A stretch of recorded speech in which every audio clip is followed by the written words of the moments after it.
Hello, magandang hapon sa inyong lahat. Ito, magluluto tayo ng adobong paa ng manok, Adidas. Ayan. Ito, nakapag-prepare na tayo ng mga ingredient. Ayan, tulad ng bawang, sibuyas, luya. Tapos mayroon na rin tayong toyo, paminta, at saka suka, at saka tubig na 330 ml na gagamitin natin. So mga tol, watch for my video. So ito na mga tol, maglalagay na tayo ng luya, ay ng bawang, luya, yan, at tagkakalahati lang sibuyas. Yan, i-spread natin siya para hindi siya maglutong sa ilalim. Ngayon, yung kalahati na natira, hindi naman ang ipang-ibabaw natin mamaya.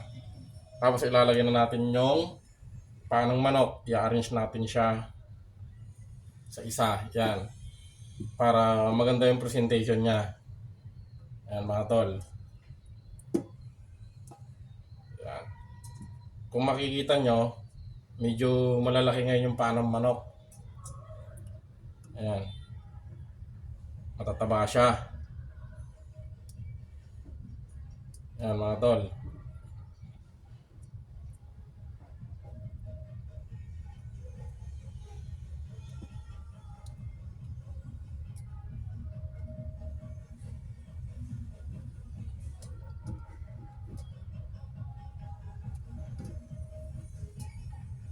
Yan. Isa-isa na natin nailagay sa kawali. Tapos, ilalagay na natin ngayon yung toyo niya. Ayan.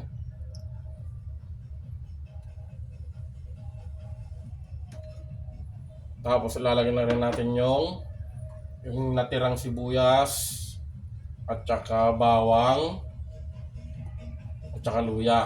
I-spread natin siya sa ibabaw para maglasa siya sa ibabaw na hindi lang dun sa ilalim. Sa ilalim para hindi rin siya masunog. Yan. Then, tsaka natin ilagay na rin yung suka niya. Yan. Sasabay-sabay na natin para minsanan. Tapos ilalagay na rin natin yung paminta. Ayan mga tol. Ayan. Tapos lalagyan na rin natin siya ng pampalasa niya, yung ginisa mix. Ayan. Para minsanan na lang siya. Ayan. Tapos tsaka natin ilalagay ngayon yung tubig kanina na 330 ml. Ito yung manluluto sa kanya. Although luluto naman lahat yan. Kaya lang mas maganda kasi yung may tubig siya para kapag ka naluto na hindi siya magdidikit sa ilalim. Yan. So yun mga tol, bubuksan na natin siya. Then tsaka natin kuha na ng apoy na niya. Ayan, tatakpan na natin siya mga tol. So papakita ko sa inyo mamaya pagka yan ay naluto na. So okay, see you in next video.